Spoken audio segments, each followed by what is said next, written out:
안녕하세요. 어머니만 생각하면 가슴이 미어지는 40대 초반 남성입니다.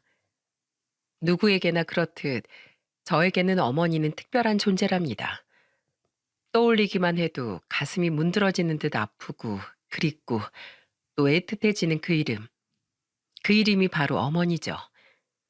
얼마 전에는 그런 어머니의 두 번째 기일이었습니다. 어머니의 기일을 맞아 오랜만에 형제들과 다 같이 모여 과거 어머니와의 추억을 곱씹는 시간을 가졌었어요. 제가 지금부터 들려드릴 사연은 바로 저희 어머니와 작년에 있었던 제 인생 최악의 사건에 대한 이야기입니다. 저희 삼남매는 강원도의 한 어촌 마을이 고향입니다. 해산물 식당을 하셨던 어머니와 고기잡이 뱃일을 하던 아버지 아래에서 저와 동생들은 평온한 유년 시절을 보냈죠. 하지만 평온했던 그 시절은 제 나이 고작 9살, 남동생의 나이 7살, 여동생이 5살이었을 때 조용히 막을 내리고 말았어요. 태풍 예보가 있던 날 어머니의 만류에도 불구하고 뱃일을 나가셨던 아버지는 그 길로 영원히 집에 돌아오지 못하셨습니다. 예상보다 일찍 불어닥친 태풍 때문에 그만 배가 뒤집혀 버렸다고 하더군요. 구조대가 몇 날 며칠 동안 바다를 수색했지만 결국 아버지를 찾지 못했습니다. 그렇게 저희 가족은 아버지의 시신도 없이 장례를 치러야 했죠. 어머니는 장례식 내내 자식들 앞에서 한 번도 눈물을 보이시지 않았습니다. 화장실이 가고 싶어서 잠에서 깼던 저는 그만 보고 말았어요. 아버지의 영정사진을 올려다보며 숨도 제대로 쉬지 못하고 꺽꺽거리며 울던 어머니의 모습을 말이죠. 여보, 나 너무 무서워요. 마치 당신처럼 깊고 어두운 바닷속에 갇힌 것처럼 너무 막막하고 두려워요. 여보, 내가 혼자서 애들을 잘 키워낼 수 있을까요? 내가 한순간도 무너지지 않고 애들에게 당신 자리를 대신해 줄 수 있을까요? 보고 싶어요, 여보. 지금 생각해보면 어머니는 아셨던 것 같습니다. 부모의 눈물이 아이를 얼마나 불안함에 떨게 만드는지요.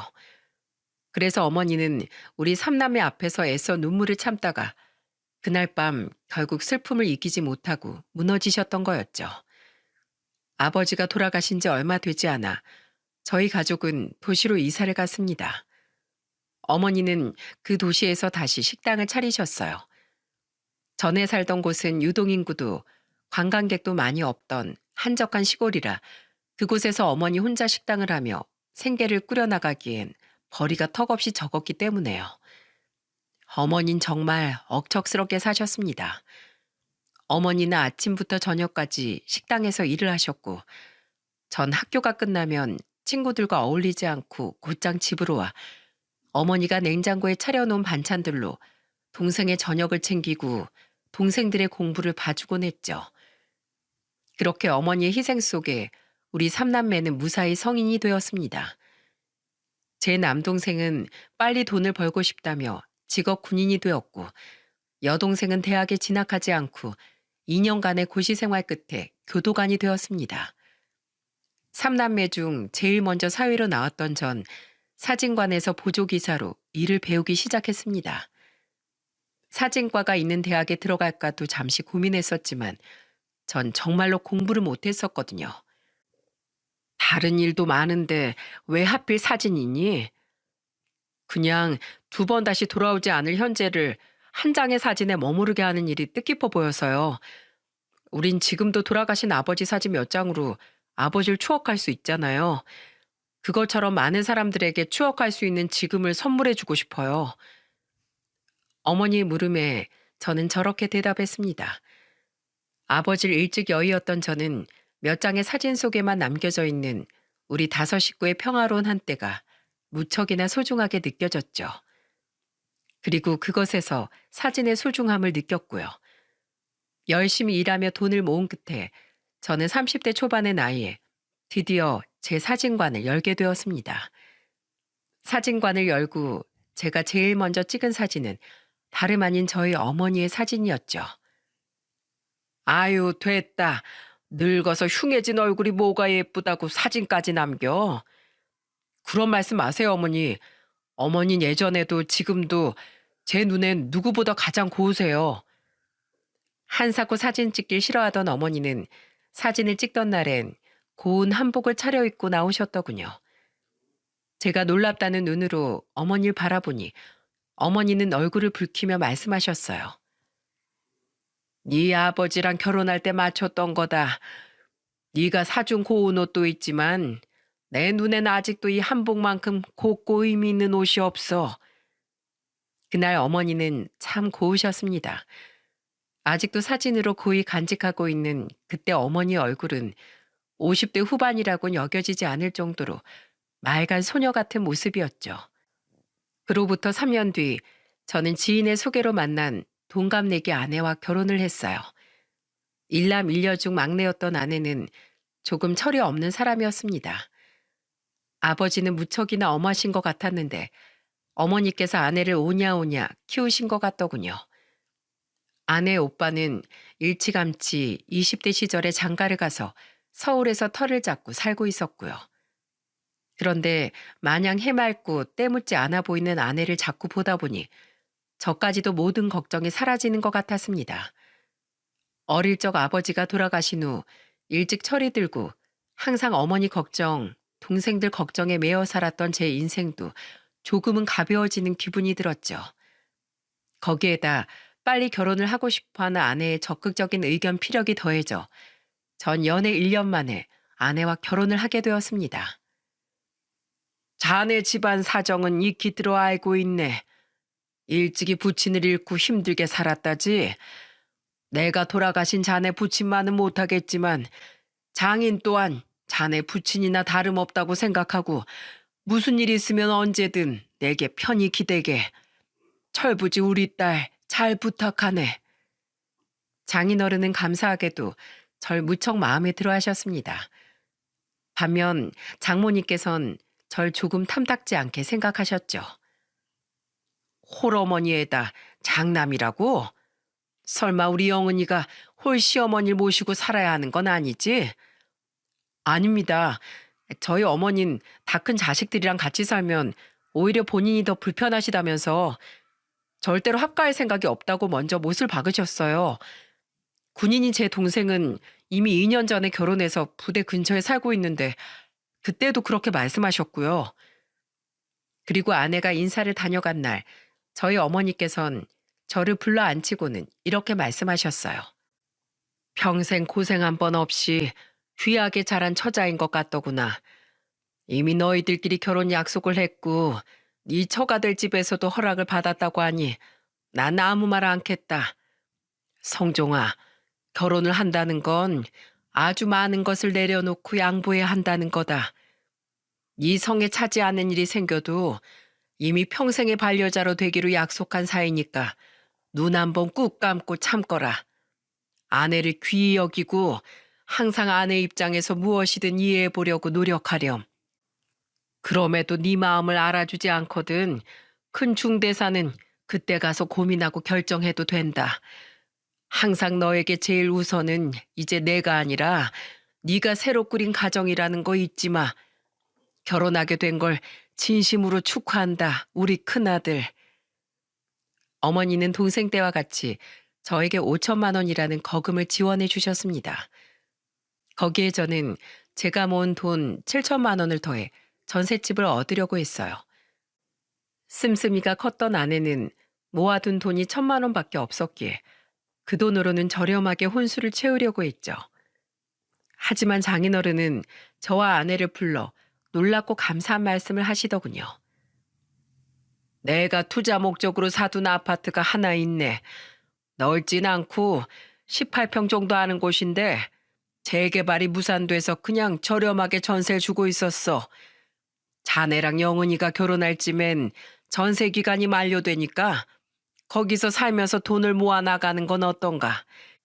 내가 도움을 주려고 해도 지금 융통 가능한 현금이 없으니 내 마음이라 생각하고 받아주게. 장인어른의 아파트는 연식은 있지만 내부가 깔끔했고 양가에서도 각각 차로 30분밖에 걸리지 않는 좋은 곳에 위치해 있었습니다. 그렇게 장인어른의 도움으로 우리는 그곳에서 신혼생활을 시작하게 되었죠.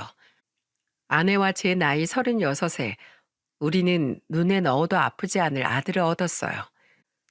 그런데 아들을 낳고 5개월 뒤 복직을 한 아내는 언제부턴가 정도가 지나친 모습을 보이기 시작했습니다.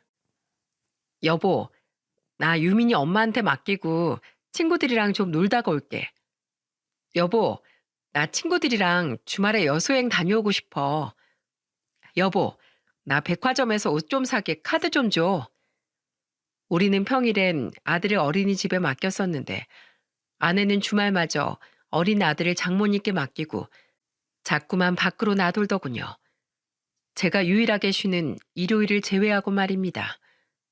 처음에야 육아 때문에 스트레스를 받아서 그런가 보다 하고 넘기려고 했지만 같은 상황이 매번 반복되니 저도 한마디 해야겠다는 생각이 들더군요. 여보, 밖에서 노는 것도 좋고 쇼핑도 좋지만 당신 이제 엄마잖아. 내가 밖에 못 나가게 하는 것도 아닌데 노는 것도 어쩌다 한 번이지. 주말마다 나가서 놀고 애를 혼자 두고 한 달에 한 번씩 여행을 다닌다는 게 말이나 돼? 거기다가 애가 클수록 앞으로 돈이 더 많이 들 건데 앞으로를 위해서 저축할 생각을 해야지. 버는 족족 이렇게 죄다 써버리면 어떡해? 아, 그만해. 왜 날이 갈수록 당신은 꼭 우리 아빠처럼 굴어? 결혼하면 내 멋대로 살 수 있을 줄 알았더니 애까지 낳으니까 완전 지옥이 따로 없잖아. 이런 게 결혼인 줄 알았으면 애초에 나 결혼도 하지 않았을 거야. 나 좀 멋대로 살게 내버려둬. 제 말에 아내는 바닥에 주저앉아 발을 동동 구르며 울었습니다. 마치 마트에서 떼를 쓰는 아이처럼 말이죠. 한숨이 나오더군요. 저희 집 제사라고는 1년에 딱 한 번 아버지 기일밖에 지내지 않았거든요. 명절이라고 해봐야 제 동생이 먼저 결혼한 이후엔 명절 음식 몇 가지만 사서 어머니 집에서 모여 먹는 게 다였어요. 그마저도 명절에 며느리들 고생시키기 싫다며 나머지 음식들은 어머니가 다 차려놓으셨고요. 결혼한 사람이 왜 이렇게 무책임해? 당신 애까지 낳은 사람이 어쩜 그렇게 자기밖에 몰라? 애 생각은 안 해? 아내는 펑펑 울고 저는 저대로 답답해서 가슴을 치며 화를 내고 아들은 울고 난리도 아니었습니다. 할 말은 많지만 어쩌겠습니까? 아내가 철이 없는 사람인 걸 알면서도 눈에 콩깍지가 씌어 결혼까지 한 저 자신을 탓해야죠. 저는 한숨을 쉬며 아내에게 약속을 한 가지 받아냈어요. 좋아. 근데 당신 앞으로 이건 나랑 약속해. 주말 약속은 한 달에 2번, 여행은 석 달에 한 번만 가겠다고. 그리고 당신 앞으로 카드 만드는 거? 좋아. 대신 한 달에 150 이상은 못 써. 나머지 생활비는 다 내가 관리하고 난 당신 개인 용돈으로 딱 150만 원만 줄 거야. 뭐? 그런 게 어딨어. 여기 있어. 나도 많이 양보한 거야. 이 이상은 나도 용납 못해. 또 이러면 그땐 당신이 유민이 엄마고 뭐고 나 정말로 이 결혼 진지하게 다시 생각할 거야. 알았어? 제가 처음으로 단호한 태도를 보이자 아내는 울상을 지으며 한은 수 없이 알았다고 대답을 하더군요. 사실 그만큼도 너무 과하다고 생각했지만 결혼했다고 해서 사람을 180도 바꿔놓는 건 불가능이라고 생각했고 다 알고서도 결혼한 제 책임도 있다고 생각했기에 저는 거기서 타협을 보아야 했습니다. 그렇게 여차저차 잘 살고 있는데 저에게 또 다른 불행이 들이닥치고 말았습니다. 저희 어머니께서 제 나이 39에 그만 위암 말기 판정을 받고 5개월의 시한부 선고를 받으신 거예요. 그리고 어머니는 아주 조용히 시한부 5개월 중 채 4개월을 넘기지 못하고 우리의 곁을 떠나셨죠. 형제 간의 상의 끝에 우리는 어머니의 가게가 팔린 금액과 어머니의 유산을 똑같이 나누기로 했습니다. 그리고 어머니가 남긴 집은 결혼을 하지 않아 어머니께 지원을 받지 못했던 여동생에게 남겨주기로 했어요.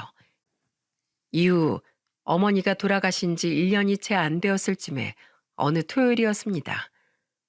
어느덧 저는 어머니를 조금씩 가슴에 묻고 살아가고 있었죠. 그런데 그날따라 자꾸만 배탈이 나더라고요. 저는 직원에게 양해를 구하고는 일찍 퇴근을 했습니다. 약국에서 약을 사서 집에 들어가며 저는 아내에게 죽을 좀 끓여달라고 부탁해야겠다고 생각했어요. 아내는 일전 저와의 약속 때문에 다음날 외출하는 대신 오늘은 분명 집에 있겠다고 말했었거든요. 그런데 집에는 5살 난 아들만 혼자 덩그러니 남겨져 있더군요. 저는 우선 급히 약부터 챙겨 먹고는 아들에게 물었죠. 유민아, 엄마는? 엄마 어디 갔어? 몰라. 모른다니. 엄마 언제부터 집에 없었는데? 아빠 나가고 엄마도 바로 나갔어. 엄마 원래 아빠가 집에 있을 때 빼곤 집에 없어. 아, 맞다. 근데 엄마가 이거 아빠한테 말하지 말랬는데. 아빠, 이거 비밀이야? 약속?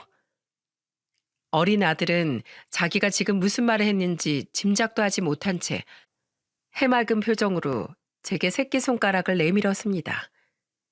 정작 저는 아들의 말이 대체 무슨 뜻인지 파악하기 위해 동공이 엄청나게 흔들리고 있었는데 말이에요.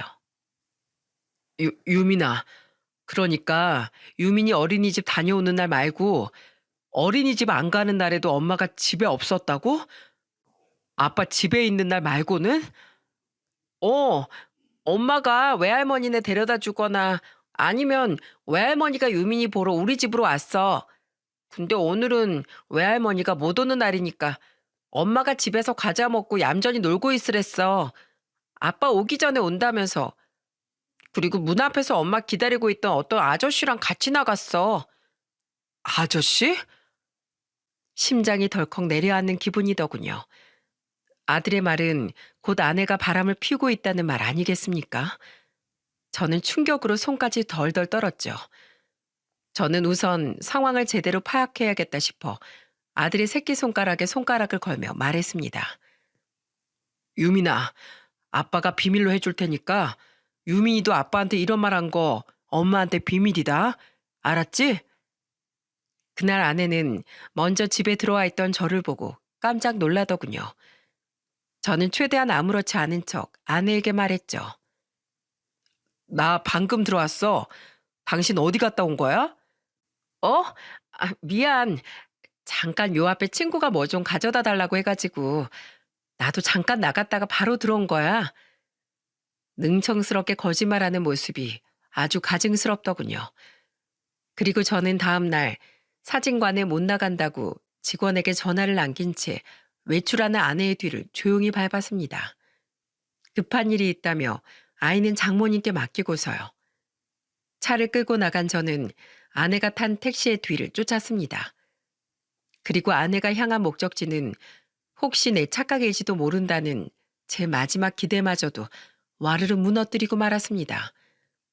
아내가 향한 곳은 바로 한 숙박업소였거든요.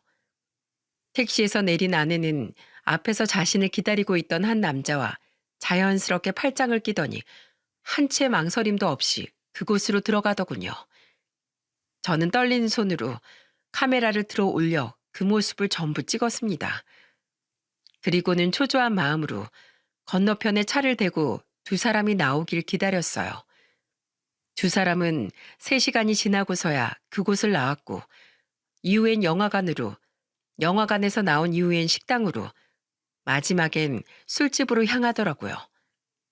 저는 검은 모자를 푹 눌러쓰고 그들의 뒤에 조용히 따라붙어 모든 것을 사진으로 남겼죠. 거기다가 술집에선 그 두 사람의 뒷자리에 앉는 데 성공해 두 사람의 대화 내용마저 모두 녹음할 수 있었습니다. 벌써 헤어질 시간이네. 아, 우리 그냥 이대로 확 이혼하고 같이 살아버릴까? 나도 마음은 굴뚝 같지. 근데 나 바람나서 이혼하는 거 우리 아빠가 알면 난 머리 다 잘려서 집에 갇힐지도 몰라. 자기는 제사도 안 지내고 양가 부모님도 안 계셔서 명절에 놀러 다닌다며? 아, 자기 와이프는 좋겠다. 이런 복 받은 집에 시집가서. 자기 시어머니 작년에 돌아가셨다며? 나 만났을 쯤에 자기 시어머니 암투병 중이었잖아. 그럼 이제부터 명절에 당신 시간 안 가도 되겠네? 이참에 자기 남편한테 말해서 제사도 전부 없애자고 해. 그리고 나랑 만나서 놀자. 자기 받아. 이번 달 용돈. 저번 달에 카드값 모자랐다 그랬지? 카드값에 보태. 허, 고마워 영태 씨. 우리 남편 완전 쪼잔하다니까. 용돈 150이 뭐야 150이. 내가 백화점 쇼핑 좋아하는 거 뻔히 다 알면서. 진짜 나 자기 없었으면 어떻게 살았을까? 그러니까 얼굴 좀 자주 보여줘. 우리 일주일에 거의 한두 번밖에 못 보잖아. 남편하고 예전에 약속한 게 있어서 그래. 그래도 토요일에는 남편 몰래 자기 보러 나오는 거야. 우리 아들 입단속하느라 얼마나 진땀 뺐다고. 우리 다음 달에 여행 가잖아. 그때까지 좀만 참아. 기가 차서 말이 안 나오더군요. 분노로 이가 뿌듯 갈렸습니다. 저희 어머니가 암투병 중이실 때 제가 매일같이 어머니 곁에 붙어 있는 동안 아내는 바람이 났던 겁니다. 슬퍼하는 남편인 제 곁에서 더욱 붙어서 위로해주지 못할 망정 제 뒤통수로 꽹가리를 치고 있었던 거죠. 술집에서 나온 그들은 각자 택시를 타고 헤어지더군요. 잠시 고민을 하던 전 이번엔 그 남자의 택시 뒤를 따라 붙었습니다. 그 남자는 한 빌라 앞에서 내렸어요. 몇 층에 사는 건지 알아보려는데 참 쉽게도 그 남자는 빌라에 들어가자마자 1층 왼쪽 집 문의 도어락을 열고 들어가더라고요. 그 하루 만에 제 인생은 송두리째 뒤집혀 버렸습니다. 철이 없어도 본심은 착할 거라고 믿었던 아내는 속에 구렁이 얼마린 품고 있던 사악한 거짓말쟁이였더군요. 전 처가에서 아들을 찾아 집으로 돌아왔습니다. 먼저 도착해 막 씻고 나오던 아내는 그런 저와 아들을 보며 능청스럽게 묻더라고요. 당신 어디 갔다 와? 집에 애랑 당신 둘 다 없어서 안 그래도 전화해보려던 참이었어. 나도 갑자기 약속이 생겨서 유민이 장모님께 잠깐 맡겼다가 방금 찾아서 데려오는 길이야. 아내는 피곤하다며 머리를 말리고는 침대에 드러누웠습니다. 저는 그런 아내를 보며 어떻게 복수를 해야 속이 시원할지 끊임없이 머리를 굴렸죠. 문제는 그 다음 주 토요일이 어머니의 첫 기일이었다는 겁니다. 저는 술집에서 엿들었던 아내와 상간남의 대화를 떠올렸어요. 제사를 지내기 싫다는 아내의 말과 제사를 지내지 말고 자신과 만나서 놀자는 상간남의 말 말이죠. 저는 잠시 고민 끝에 그날 아내에게 기회를 한번 주기로 했습니다. 저는 제사 전전날이 목요일 저녁 아무것도 모르는 척 아내에게 운을 뗐죠. 내일 모레 우리 어머니 첫 기일인 거 알지? 내가 재료랑 이것저것 다 사올 테니까 같이 음식하고 저녁에 제사 지내자. 그날 동생들도 다 온다고 했어. 거기까지 말을 마친 저는 아내의 얼굴을 곁눈질로 살폈습니다. 아니나 다를까 아내의 표정은 굉장히 못마땅하더군요. 그리고 아내는 결국 돌아올 수 없는 강을 건너고 말았죠. 안 그래도 내가 전부터 얘기하려고 했는데 우리 이참에 아버님 제사도 어머님 제사도 전부 없애자. 요즘 누가 제사를 지내? 있는 제사도 더 없애는 추세잖아. 그리고 그날 저녁에 나 모임 약속도 있어. 다수결로 정해진 날짜라 빼기도 힘들고. 그래? 정말 그렇게 생각해? 정말 제사 안 지내고 당신 볼일 보러 나갈 거야? 그럴래. 솔직히 어머님도 괜히 자신 제사 때문에 자식들이 고생하는 거 원치 않으실 거야. 그래, 그럼 마음대로 해. 진짜지? 고리타분한 당신이 웬일이래? 아내는 한 채의 이상함도 느끼지 못하고 기분 좋게 웃더군요. 방금 자신이 제가 베풀 수 있는 마지막 자비마저 제 발로 걷어찼다는 사실은 상상도 못한 채 말이죠. 저는 곧바로 두 동생에게 전화를 걸어 말했습니다. 내일 모레 어머니 제사 있지? 그거 어머니 집에서 지내자. 어머니가 쓰시던 주방기구들 다 남아있잖아. 웬만한 음식들은 다 내가 사서 갈게. 이유는 그때 설명해 줄게. 제 여동생은 어머니의 집을 팔지 않고 그대로 가지고 있었어요. 오랜 어머니의 숨결이 머물러 있을 그 집을 차마 팔고 싶지 않다며 가끔씩 그 집에 들러 청소하고 하루씩 자고 가곤 했죠. 저는 애초에 어머니의 제사 음식을 저와 형제들이 직접 하면 했지 재수 씨나 아내에게 시킬 생각도 없었습니다. 그냥 아내를 떠봤던 거죠. 그리고 저는 그동안 계획했던 복수를 실행하기 시작했습니다. 다음 날 저녁, 전 일이 끝나는 즉시 상간남의 집으로 찾아갔어요. 누구세요? 상간남은 아직 퇴근을 하지 않았는지 그 남자의 아내가 현관문을 열고 나와 저를 보고 묻더군요. 저는 그 여자에게 서류 봉투 하나를 건네줬죠. 이게 뭐죠? 전 고영은이라는 여자 남편 되는 사람입니다. 제 아낸 그쪽 남편분하고 1년이 넘게 바람을 피우고 있는 상간녀고요. 이건 그 둘이 바람 피우는 현장을 찍은 사진 이나물들과 음성 녹음 파일입니다. 네? 지금 우리 남편이 바람을 피우고 있다고 하셨어요? 그것도 그쪽 아내분이랑요? 네. 거기 제 연락처도 남겨뒀으니까 더 궁금한 거 있으시면 연락 주세요. 그리고 집에 돌아가는 길에 저는 장인어른과 장모님의 번호로 제가 찍은 모든 사진 파일과 음성 녹음을 전송했습니다. 마지막에는 이런 문자와 함께 말입니다. 저희 어머니께서 암으로 사경을 헤매고 계실 때 두 분의 딸은 바람을 피우고 있었습니다. 제가 가장 힘들 때 저도 아들도 다 내팽개치고 자기 욕구만 채우러 다닌 아내를 전 더 이상 가족이라고 생각하지 않습니다. 두 분의 딸 다시 두 분 품으로 돌려드립니다. 잠시 뒤 제가 집에 도착하자 때마침 장인어른에게서 다급히 전화가 걸려오더군요. 저는 평소 저에게 잘해주셨던 장인어른을 떠올리며 무거운 목소리로 전화를 받았죠. 정서방, 이것들 다 뭔가? 이게 정말 사실인가? 네, 제가 직접 발로 뛰어서 찍은 사진들과 녹음한 대화 내용입니다. 제 믿음을 먼저 저버린 건 아내이니 이런 행동을 한 점 장인어른께 사과드리진 않겠습니다. 지금 자네 어딘가? 집인가? 영은인 집에 같이 있나? 네, 지금 들어왔는데 화장실에서 씻고 있네요. 아직 제가 두 분께 말씀드린 거 모르는 듯 합니다. 개 거기 잡아두게. 내가 당장 가겠네. 장인어른과의 통화를 마친 저는 화장대 위에 올려진 아내의 휴대폰 화면을 켜보았습니다. 그곳엔 아내가 씻느라 미처 보지 못한 부재중 전화가 10통이나 걸려와 있더군요. 3통은 김영태라고 쓰여있는 것을 보아 영태 씨라고 불린 상간남인 것 같았고 나머지 7통은 다름 아닌 장모님이었죠. 아마 제 문자를 받고 다급히 아내에게 확인을 하려고 했거나 잔뜩 화가 난 장인어른을 얼른 피하라는 연락이었을 겁니다. 저는 그런 아내의 휴대폰을 조용히 무음 모드로 변경하곤 이불 아래로 숨겨두었어요. 장인어른이 오기 전에 아내가 다른 연락을 받지 못하도록 말이죠. 한 15분쯤 지났을까요?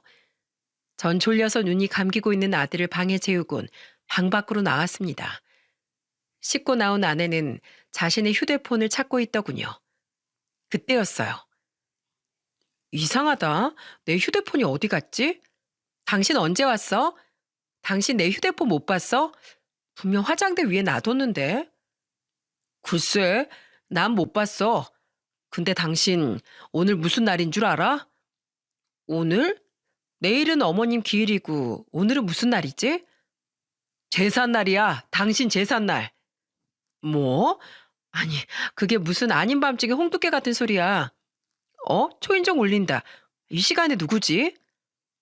제가 미동 없이 서 있자 아내는 저를 의아한 눈빛으로 바라보곤 현관문을 열었습니다. 그리고 그와 동시에 저희 집은 완전한 아수라장이 되었죠. 누구, 엄마, 아빠? 이 시간에 여기 왜 오셨어요? 아! 아빠! 너희 망할 기집애가 집안 망신을 시켜도 유분수지.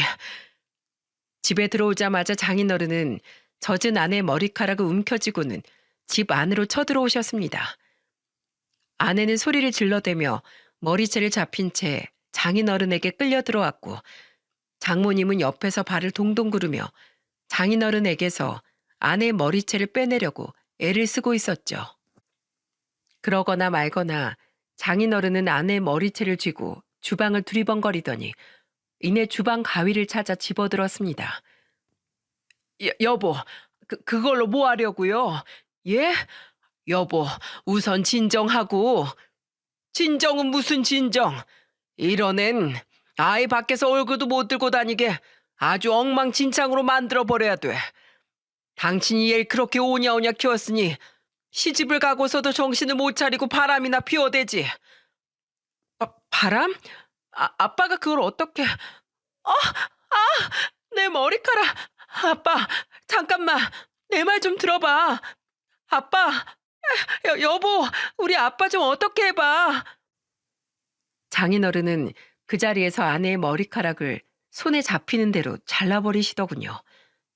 아내는 혹시 다칠까봐 크게 몸부림을 치지도 못하고 비명을 지르며 저와 장인어른만을 불러댔죠. 이내 장인어른은 가위질을 멈추셨고 아내의 머리는 쥐가 파먹은 것처럼 못 볼 꼴이 되어버렸습니다.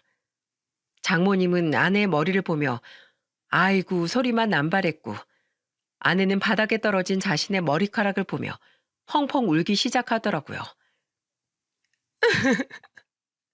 내 머리 이 꼴로 밖에 어떻게 나가. 나가긴 뭘 나가. 나가지 마. 회사도 다 때려치워 이 쌍놈의 기집애. 어디 할 짓이 없어서 바람을 피워. 당장 정서방한테 무릎 꿇고 싹싹 안 빌어? 여보 그만 좀 해요. 네? 이러다 애 잡겠어요. 진짜로 거꾸로 매달고 패고 싶은 거 간신히 참는 중이야. 너 진짜 아빠한테 더 혼나볼래? 당장 이리 안 와? 안 되겠다. 네가 남은 머리까지 다 잘려봐야 정신을 차리지? 가요 가. 간다고요 아빠. 장인어른이 다시 누나를 부라리자 잔뜩 겁먹은 아내는 제 앞으로 엉금엉금 기어와 무릎을 꿇고 싹싹 빌기 시작하더군요. 저는 그런 아내를 싸늘히 내려다보았죠. 여보, 이게 어떻게 된 일인지 모르겠는데 아빠가 뭔가 오해를 하고 있는 것 같거든? 나 정말 억울해. 아내는 끝까지 거짓말을 입에 올리더라고요. 장인어른은 기가 찬 표정을 지으며 본인의 휴대폰을 아내 앞에 던지셨습니다. 이게 정말 끝까지. 자 봐라. 거기 찍힌 사진들이랑 녹음까지 죄다 확인해봐. 이거 정서방이 다 직접 찍고 녹음한 거란다. 세상에 이걸 눈앞에서 보고 들은 정서방 마음이 얼마나 찢어졌겠니. 네가 그러고도 인간이냐? 아내는 장인어른의 휴대폰을 집어들더니 점점 눈이 커지기 시작했습니다. 마지막으로 음성 녹음의 초반부를 듣던 아내는 더는 듣지 못하겠는지 얼른 휴대폰 화면을 꺼버리더군요. 그리곤 그제야 다시 눈물을 펑펑 흘리며 제게 손이 발휘되도록 빌더군요. 여보, 내가 잘못했어. 내가 용돈 준다는 말에 혹해서 잠깐 미쳤었나 봐. 당신은 돈 버느라 너무 바쁘고 집에서 애 보기도 너무 답답하고 쓸 돈도 부족하니까 찰나의 유혹을 이기지 못했어. 여보, 이거 다 불장난이야. 어? 내가 진짜 사랑하는 건 당신인 거 알잖아. 순수 용돈 150만 원이 적어? 당신 배 아파서 낳은 아들을 평일 저녁 잠깐 보기도 답답하고 싫었어? 사랑?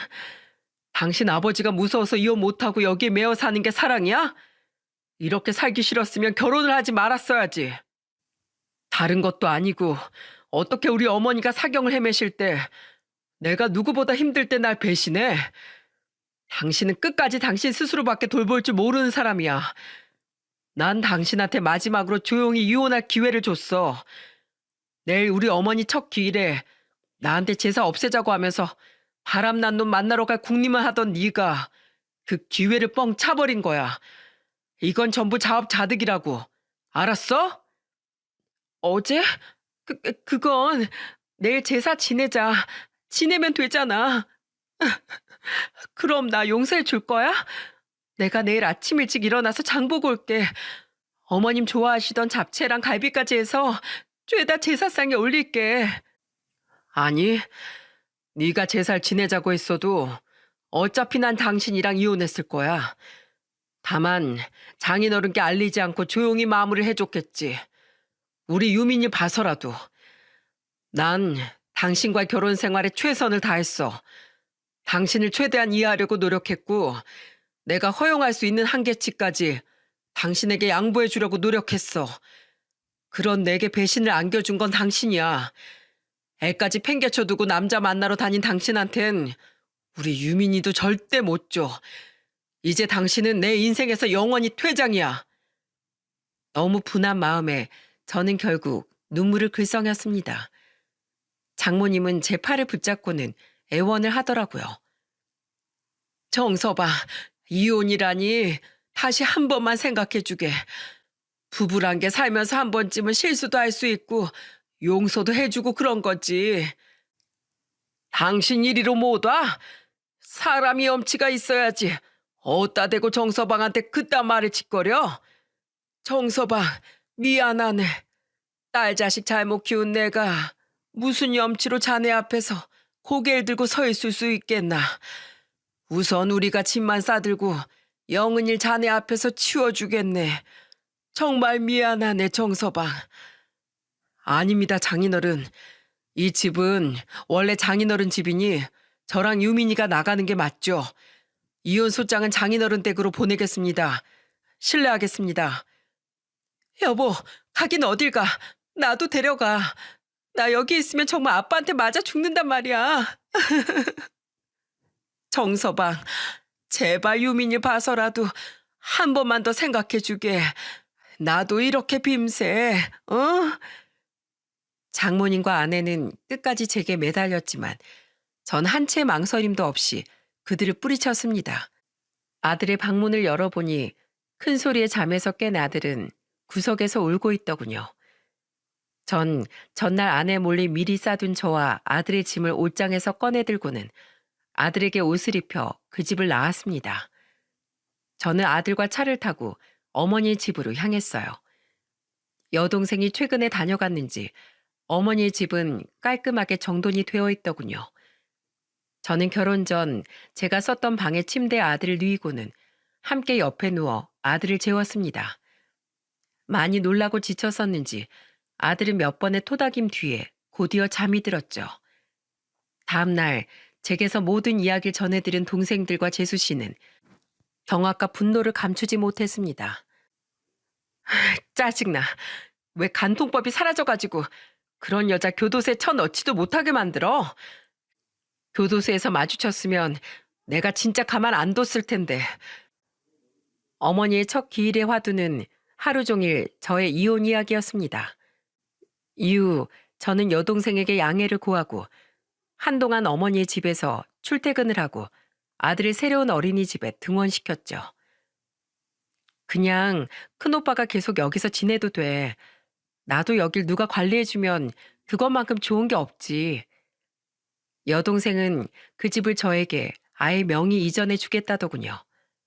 잠시 고민을 하던 저는 결혼 전 제가 모아두었던 돈 7천만 원을 여동생에게 대신 넘겨주었죠. 여동생은 한사코 제 돈을 받지 않으려고 했지만 자꾸 이러면 아들과 원룸을 구해 나가겠다던 제 말에 하는 수 없이 그 돈을 받더라고요. 저는 그 다음 주 월요일 변호사를 선임해 이혼 소송을 진행했습니다. 제가 가지고 있던 모든 증거를 아내 유책 사유로 제출했죠. 이혼 소송을 건 날 저는 모르는 번호로 전화 한 통을 받았습니다. 안녕하세요. 저 김영태 아내 되는 사람입니다. 그 사람은 바로 상간남의 아내더군요. 그 사람은 제게 이혼 소송을 진행 중이냐며 묻더니 이렇게 말했습니다. 소송을 하셨다니 다행이네요. 전 협의 이혼하기로 했어요. 제가 그 사람 회사에 다 알린다고 으름장을 놓으니까 집이랑 양육권, 매달 양육비까지 꼬박꼬박 내기로 순순히 합의하더라고요. 어차피 우리 집 사는데 모아둔 재산을 거의 다 썼었거든요. 그 인간 대출까지 받아서 그쪽 아내한테 꼬박꼬박 용돈도 챙겨줬더라고요. 그 인간한테 남은 건 이제 빚밖에 없을 거예요. 근데 그거 알고 계세요? 제 남편이랑 그쪽 아내 직장 동료인 거. 저 실수인 척 그쪽 아내분한테 보낼 위자료 소장 그 인간들 직장으로 보내버릴 거예요. 그래서 회사에 까발려지면 좋고 뭐 아니면 말고요. 아무튼 알려줘서 고마웠습니다. 부디 이혼 잘 마무리 되시길 바랄게요. 저에겐 덤덤히 이야기했지만 분명 그 남자의 아내분도 가슴속에 큰 상처를 얻었겠죠. 저처럼요. 아내는 변호사를 통해 제가 원하는 모든 조건을 들어주고 이혼하겠다는 의사를 밝혀왔습니다. 분명 아내의 뜻은 아니었을 거예요. 장인어른의 뜻이었겠죠. 아니나 다를까 한창 변호사를 통해 이혼 협의사항을 조율하고 있던 어느 날 장인어른께 전화가 한 통 오더군요. 저는 장인어른께 마지막 인사도 드릴 겸 그 전화를 받았습니다. 네, 장인어른. 그래, 정서방. 잘 지냈나? 우리 유민인 잘 있고? 네, 잘 이해하게끔 저랑 유민 엄마랑 이혼한다는 사실을 설명해 주었는데 다행히 거부감 없이 받아들인 것 같습니다. 지금은 엄마를 많이 찾진 않네요. 그래, 다행일세 정서방. 자네가 원하는 조건은 뭐든 다 수용하겠다는 말 전달받았지? 내가 그렇게 시켰네. 마음 같아선 내 우리 집 기둥뿌리라도 뽑아서 자네에게 주고 사죄를 하고 싶어. 정서방, 영은이 내 집에서 쫓아냈네. 빈말이 아니라 정말 원룸 구할 보증금 딱 500만 원 손에 쥐어주곤 쫓아내서 무수히 많은 전화가 걸려와도 무시하고 있네. 자네 장모한테도 영은이를 도와주면 이번엔 당신이 이혼당할 각오하라고 내 단단히 으름장을 놨지. 영은이를 망친 건 내 탓도 있지만 자네 장모 탓이 크네. 지금 또 애를 오냐오냐 했다간 영원히 바로잡지 못할 테니 이렇게라도 인생의 쓴맛을 보게 해야지. 정신 제대로 차릴 때까지 난 절대 그 애를 내 집에 들이지 않을 생각이야. 영은인 직장으로 바람 피운 남자 아내에게 위자료 소장을 받았다네. 알고 보니 그 둘이 같은 회사 동료 사이였다더군. 누군가 영은이의 이혼 소장을 본 건지 이미 회사에선 소문이 파다하게 퍼져 그 놈은 이미 회사를 그만두었다고 하네. 영은이는 혼자 살아갈 생활비가 없으니 원룸에서 지내면서 우선 버티고 있다곤 하는데 또 모르지. 언제 권고사직을 당할지 제 스스로 백기를 들고 걸어 나오게 될지 말이야. 뭐가 됐든 인가응보니까 난 그 애를 동정하지 않을 생각이야.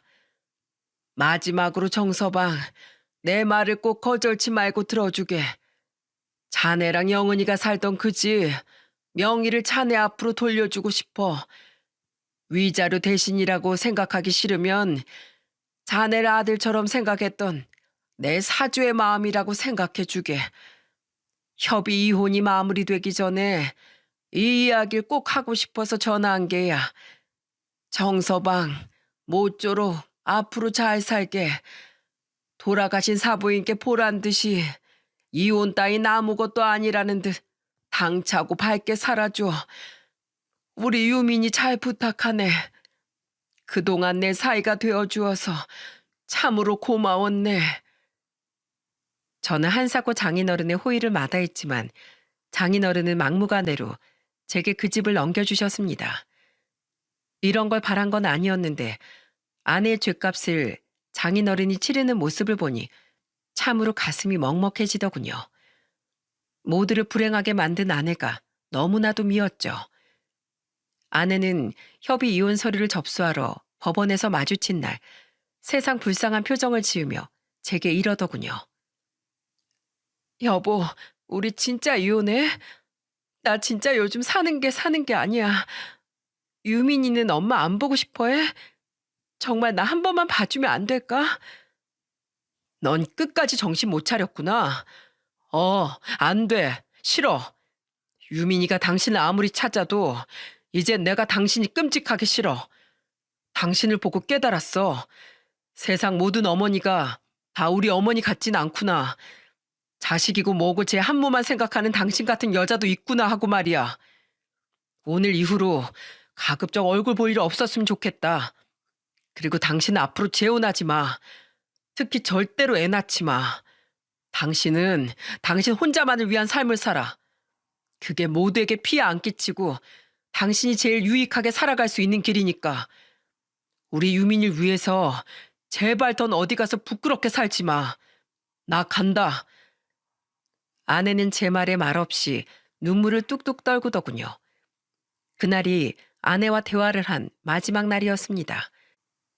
이후 협의 이혼 의사 확인 날에는 저도 아내도 단 한 번의 눈 마주침 없이 끝이 났죠.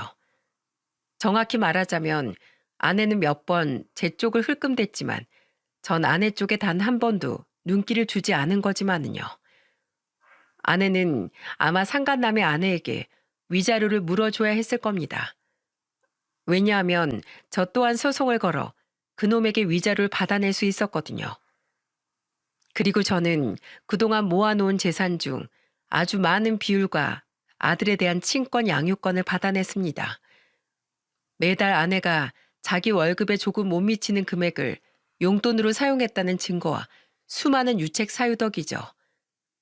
그렇게 어머니의 첫 기일이 지나고 얼마 전 두 번째 기일 또한 저와 아들이 살고 있던 어머니의 집에서 제사를 지냈습니다.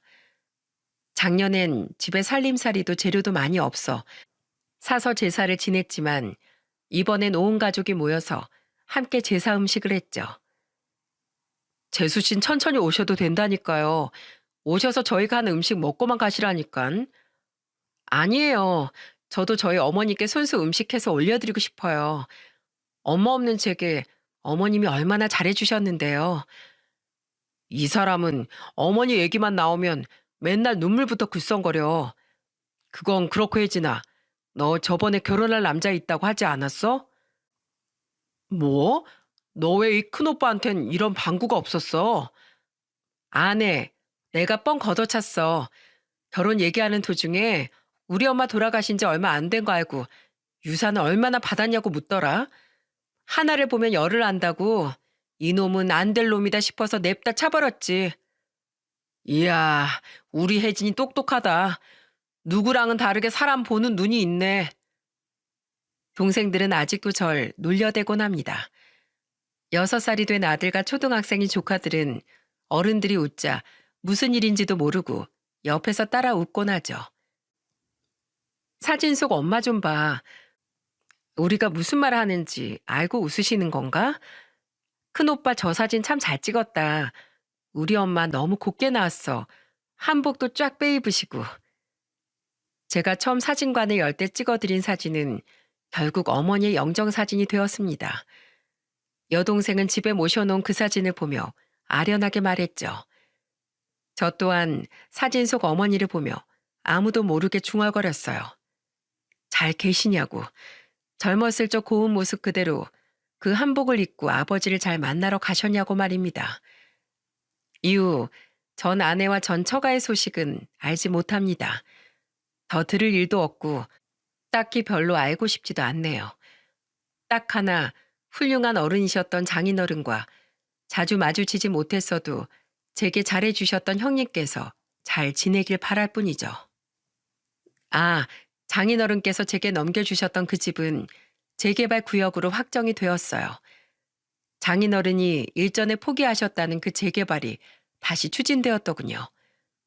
덕분에 집값이 벌써 많이 올라가고 있는데 저는 조금 더 기다렸다가 그 집을 팔 예정입니다. 그리고 그 돈은 온전히 저희 아들을 키우는 비용으로 사용하려고 합니다. 남으면 성인이 된 아들에게 물려주고요. 그것이 그 돈의 온전한 쓰임새라고 생각하니까요. 저는 앞으로 사랑하는 우리 아들 하나만 바라보고 잘 키우며 열심히 살아갈 생각입니다. 앞으로도 수많은 사람들의 순간을 담고 행복을 선물하고 추억을 판매할 예정이죠. 그렇게 제가 찍은 사진이 영정사진 속 저희 어머니처럼 그 사람 내면의 맑고 고운 부분을 잘 담아낼 수 있었으면 좋겠네요. 그리고 두 번 다시 제 손으로 남의 뒤를 캐고 증거 사진을 찍는 등의 일은 없었으면 합니다. 전 혹시라도 이혼 때문에 아들이 많이 상처받고 불행해하진 않을까 하늘에서 걱정하고 계실 저희 어머니께 마지막 말씀을 드리기 위해 이렇게 사연을 보내게 되었어요. 그럼 어머니께 마지막 인사를 드리며 이만 글을 마치겠습니다. 어머님, 저 성종이에요. 오랜만에 글자로나마 어머니를 불러보니까 참 어색하기도 하고 사무치게 그립기도 하네요. 어머니, 비록 잠시간의 아픔이 있었지만 저 지금 유민이랑 아주 행복하게 잘 살고 있어요. 유민이를 혼자 키워보니 알 것 같더라고요. 무려 3명의 자식을 혼자 키우면서 힘들게 사셨을 어머니의 노고를 말이죠. 어머니, 그곳에선 더는 아프고 힘들지 않으시죠? 어머니, 그리운 내 어머니, 보고 싶습니다. 밤마다 어머니의 사진을 꺼내보지만 언젠가는 그곳에서 다시 어머니를 만나 그 거칠었던 손을 잡아보고 싶어요. 어머니, 다시 만나는 그날까지 부디 잘 지내시길 바랍니다. 사랑합니다. 함께 해주셔서 감사합니다.